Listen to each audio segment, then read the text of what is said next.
Congressman, it is as serious as it can be to have the Republicans in the majority using and misappropriating the word whistleblower. Can we start by talking about what these two individuals actually are? They sound like they have been reprimanded by the FBI and are viewed as a security concern. So essentially, in this theater of the absurd, the Republicans provided a platform today for three disgruntled employees of the FBI to come and air their employment grievances. They did no such thing as whistleblowing. They are not whistleblowers. They don't deserve whistleblower protection. And frankly, each and every one of them has a strange history that merited action, employment action by the FBI because they became security concerns. That's why they had the security clearances pulled. And in some cases, essentially their employment status either demoted or put on hold because they were no longer considered reliable law enforcement agents. To give them this national platform today was bizarre at best, sordid at worst, and I don't think in any way helped the Republican narrative, conspiratorial narrative, that somehow the FBI is an agency of the deep state and doing the dirty work of liberal Democrats. I think what we witnessed today were three disgruntled employees who have strange beliefs, conspiratorial beliefs, have questioned, in many cases, the fundamentals that have been established in numerous courtrooms all across America and by the January 6th Commission.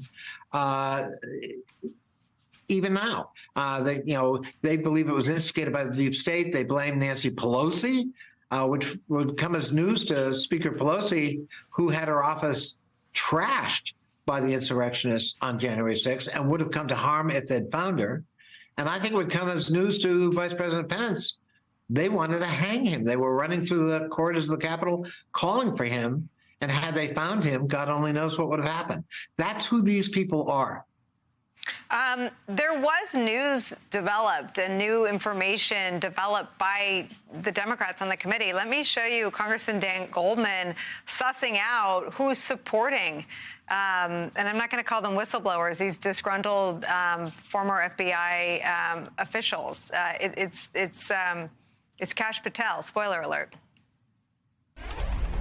Mr. Friend, what about you? Do you know Kash Patel as well? Yes. And did you receive any money from Kash Patel? Yes, he gave me a donation last November.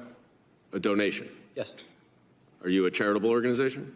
I was an unpaid, indefinitely suspended man trying to feed his family, and he reached out to me and said he wanted to give me a donation. Let me show you what was being said on television by Mr. Friend. This is him on Laura Ingraham's show just this week. I think the FBI has now been exposed as no longer an objective force for good. Here's a situation where they looked internally and decided that they were not going to consider any evidence to open a case because it was inconvenient for their preferred political candidate, and instead they targeted all their resources and all their focus on the individual that they viewed to be most problematic to the existing entrenched forces that we have within our intelligence community and our federal law enforcement that is so beholden to these growing budgets, as we've seen throughout the years as this mission creep has come home, and the weapons and the apparatchiks of our federal government have now been turned against the American population. Quid pro whoa. I mean, this is a guy who's fired from the FBI. FBI is run by Christopher Wray, who was a Republican attorney in good standing, represented Chris Christie. Chris Christie passed his name along to Donald Trump. He's Donald Trump's handpicked FBI agent. So that's who Mr. Friend is mirroring and maligning this week on Laura Ingraham's show. But to learn that he's being supported by a charitable donation, and he's not a charity, from Kash Patel, felt like today's bombshell. Yeah, and the irony is he began by saying, I think the FBI has finally been exposed. Actually, it's Mr. Friend who's been exposed. He's been exposed for taking money and providing his testimony as a paid agent, if you will, Kash Patel, who represents a right-wing ideology, a reactionary narrative, and who propounds a conspiratorial-filled agenda that is, I think, inimical to constitutional democracy, as we saw on January 6th. That's who this is. And if anyone's been exposed and anyone's been compromised, it's not the FBI, it's Mr. Friend. What do we do as a country when only one of the country's two parties, and in the case of the House, it's the party in the minority, views the FBI suspending two individuals as a credible act, a justifiable act? What do you do if the House Republicans in the majority then take them and platform them and elevate them? So I think it's important to remember that let's go back in time a little bit, right? So when Donald Trump becomes president, one of his first meetings is with James Comey, the head of the FBI. And he wants to meet with him privately and does, and basically tries to get him to suborn his own oath of office to render justice in a nonpartisan, objective way, and to compromise an investigation of his team. When Comey cannot give him that assurance, he fires Comey in a very dramatic and public way. And then, ironically, Christopher Wray, who's now being excoriated by the Republicans, is picked by Donald Trump to replace Mr. Comey. He's hardly a liberal Democrat. And the FBI has hardly been, a haven for liberal Democrats since its founding. J. Edgar Hoover was no liberal Democrat. So the idea that all of a sudden the FBI has become a tool of the deep state and is cracking down on conservative ideology while propounding or protecting the alternative is absurd. And that's why I said, I think today was another exercise in theater of the absurd by the Republicans. I don't think they made any headway.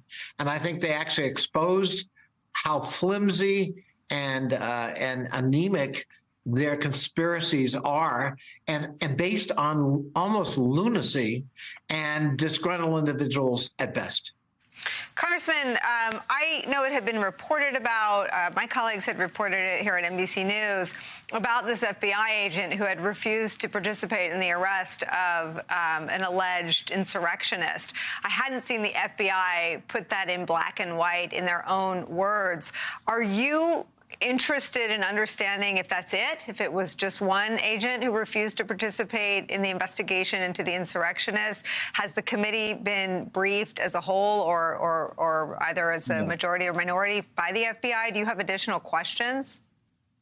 Well, I sure want to, at some point, ask the FBI what kind of screening is done that these people could be hired as FBI agents, given their belief system and their sense of empowerment to second-guess decisions made about the actual execution of law enforcement, right? So this individual you're talking about decided to substitute his own judgment as to whether a SWAT team was necessary to arrest somebody who has, very sophisticated weapons, as I understand it, including AR-15, who has presented himself as somebody who promoted and embraced violence as part of his philosophy, political philosophy. There's every reason to want to make sure that you're going in protected before you arrest that kind of individual. Now, this witness says, well, I've arrested 150 people and I've never had to do that, so therefore you shouldn't have to do that. Well, you don't get to substitute your own personal judgment, and you don't even get to substitute your own personal experience for a different situation with a different individual who is known to be potentially violent. You want to protect the people involved. And as one of my colleagues pointed out, in a neighboring jurisdiction in Florida, we had two agents who, in fact, were killed in the exercise of trying to arrest people. So it's not a theory. It's not in the abstract. There is real danger. And it is outrageous that one individual in the FBI would substitute his judgment and call himself a whistleblower for calling into question the judgment exercise to go in as a SWAT team. I think that's unacceptable. I think it disqualifies him from service in the FBI, and the FBI took the right action in suspending him. Yeah, I mean, it has echoes in Trump saying from the ellipse, let him in, let the armed people through the mags, quote, they're not going to hurt me. I mean, if you know, right? Yeah, absolutely. And I'm glad you brought up Trump, because I think all of this flows from Trump hating the FBI because the FBI wouldn't do his bidding, and the FBI did pursue the Russian connection. And ironically, one of the three witnesses on the table today, whom they called a whistleblower, has, guess what, Russian connections.